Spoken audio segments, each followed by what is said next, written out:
Hi there, I'm Paul Belflem and this is Industrial Organization. In this presentation, we want to analyze the interplay between advertising and competition.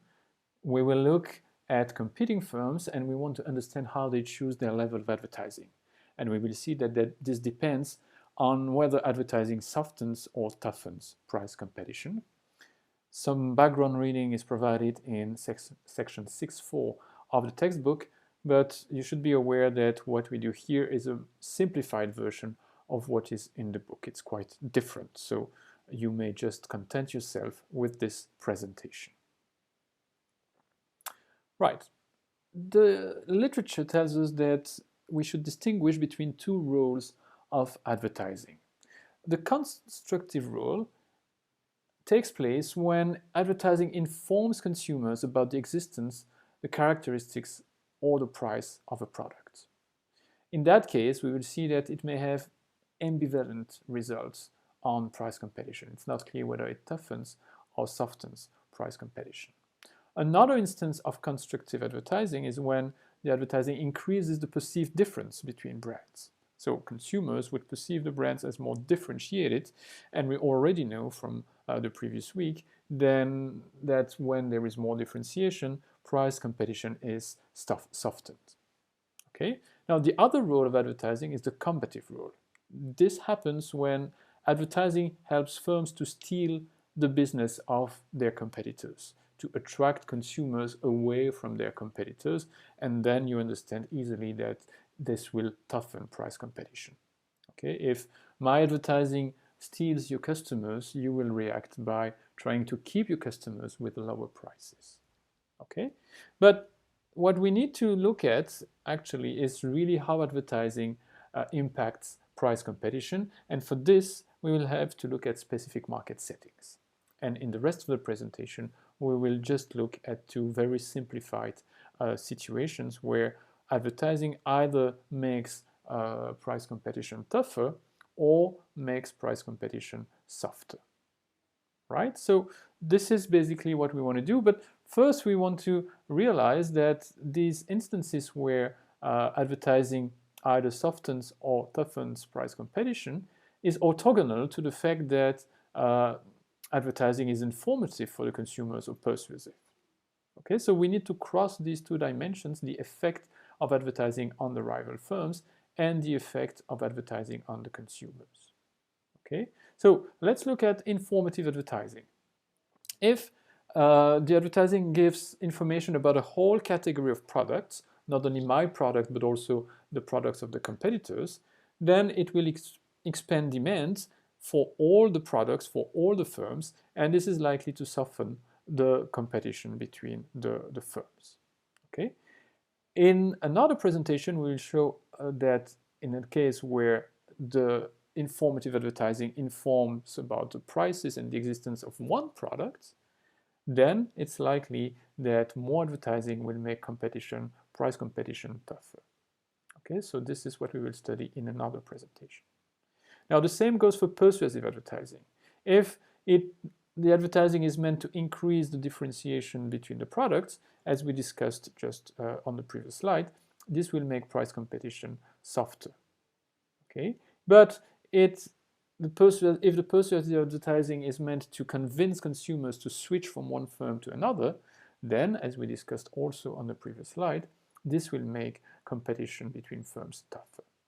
Okay, so what to take away from this slide is that these two distinctions about advertising, whether it affects consumers through more information or through persuasion, and the other dimension, whether it affects the competition between firms in a softer or toughened way, these two dimensions has to be crossed. Okay, and that's why we have these four potential situations, which are illustrated by some examples here. Right, so let us look first at a very simplified model where advertising makes competition softer. Okay, and here is the story. There are two firms, and they make a very simple decision, which is to decide to have some advertising or not. Okay, so they choose to make an advertising campaign or not, both of them. Okay, Now, what is the effect of this advertising campaign? Well, it has some cost. This is the expenditure in advertising, A, okay? And the effect is that it will increase the profit of both firms by some amount B, okay? What is the idea? Here is an example. This, and we will have another example in a few slides that illustrates this.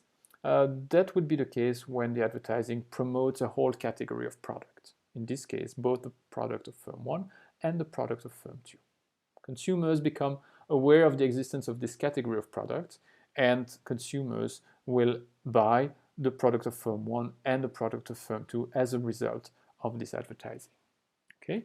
Now, we make some assumptions here. This additional benefit that a firm gets when it advertises is lower than A, so it's not worth it doing it on your own, but it's worth it when both do it, because then you get twice times B, and this is larger than the expenditure.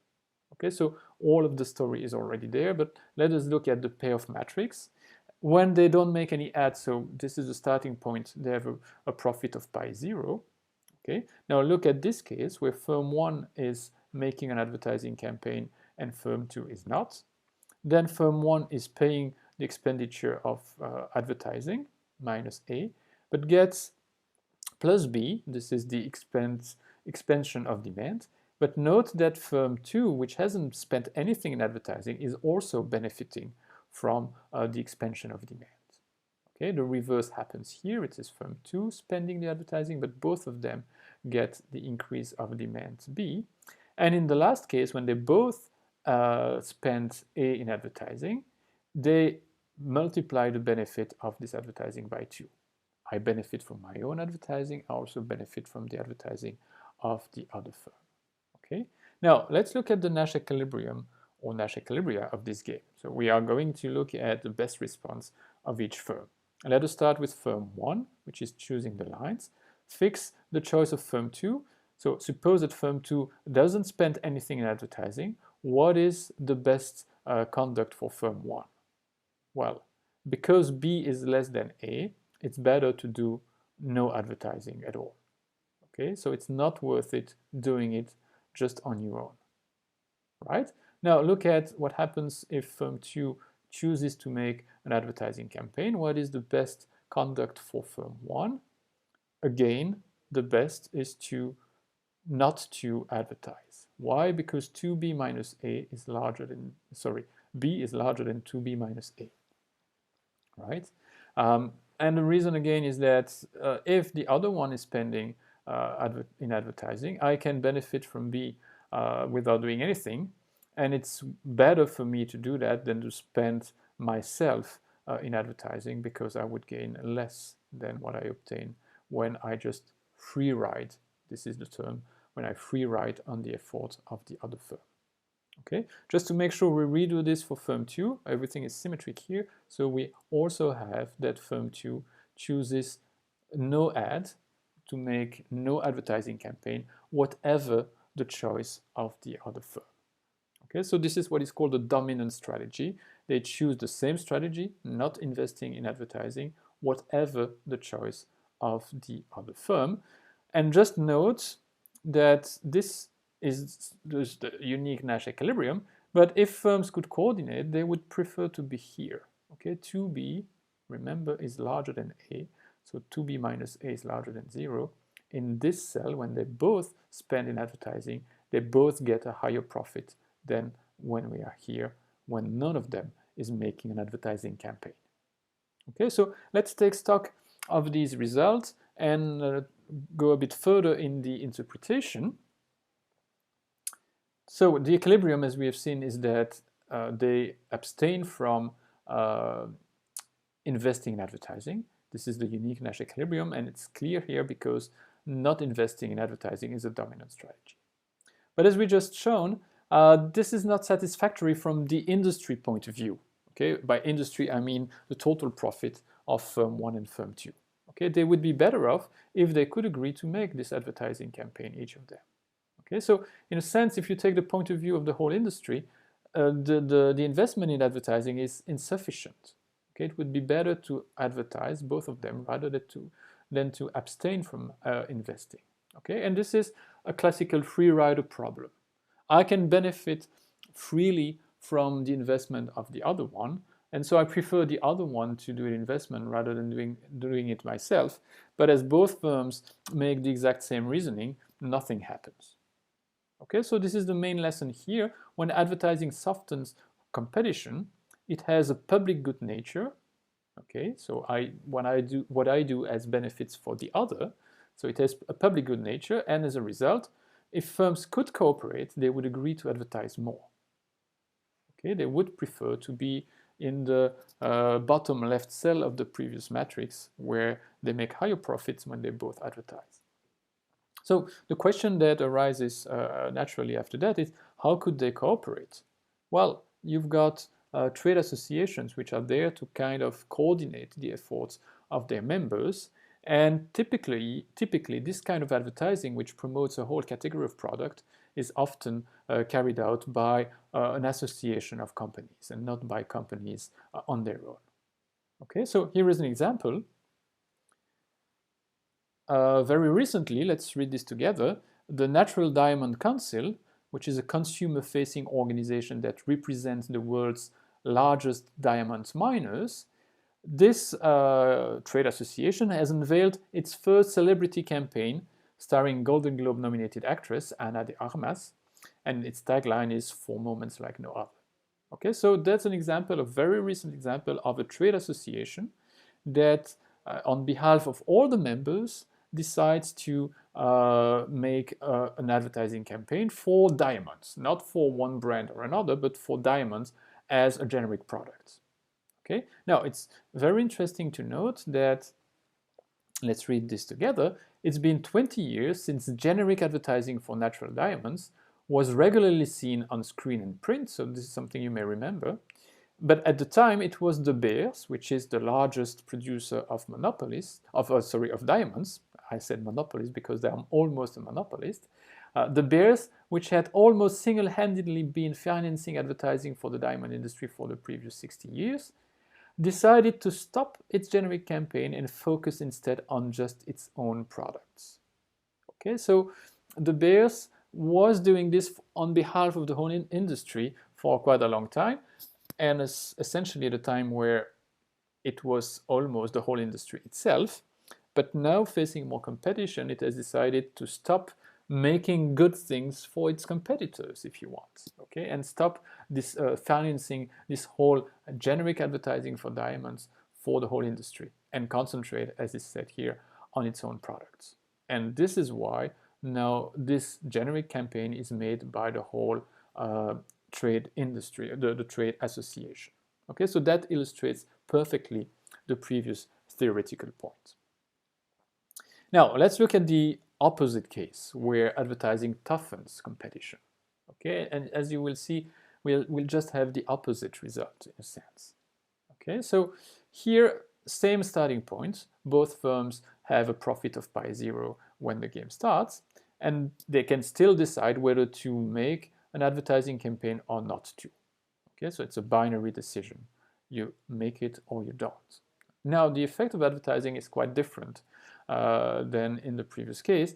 It's a business stealing effect. Okay, so think of persuasive advertising that convinces consumers to switch brands. Okay, so if I invest A, I get T extra profit, and the other firm gets minus T, lower profit. Okay, so there is a transfer of profit from the firms that doesn't make any advertising to the firm that makes advertising.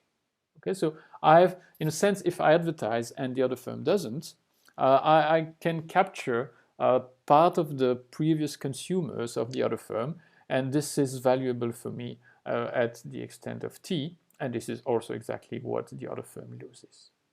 Okay, so it's a very simplified picture, but you get the idea.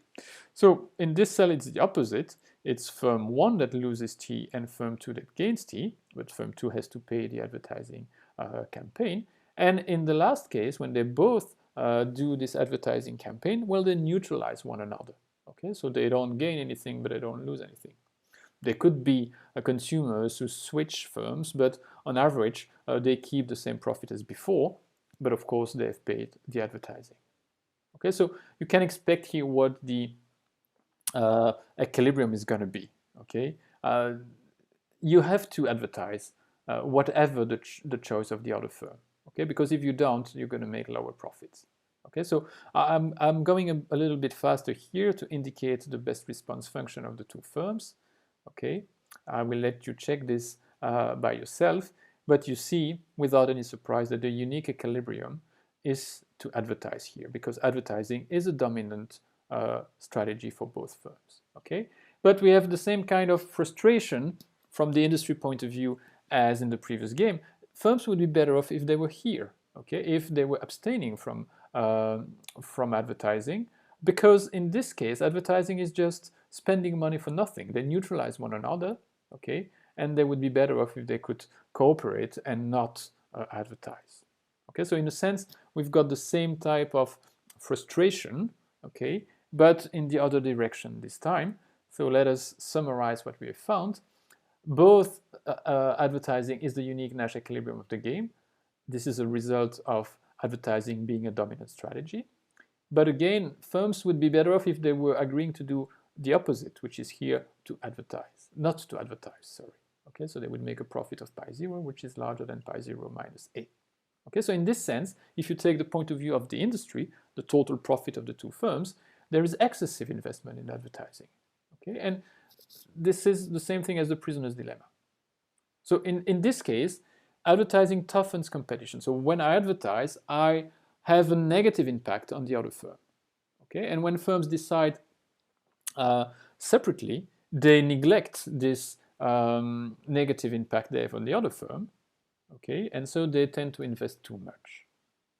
Whereas in the previous case, when advertising was conferring a benefit on the other firm, well, there again, firms, when they decide separately, they don't take into account, they don't internalize this positive impact they have on the other firms, and they tend to invest too little.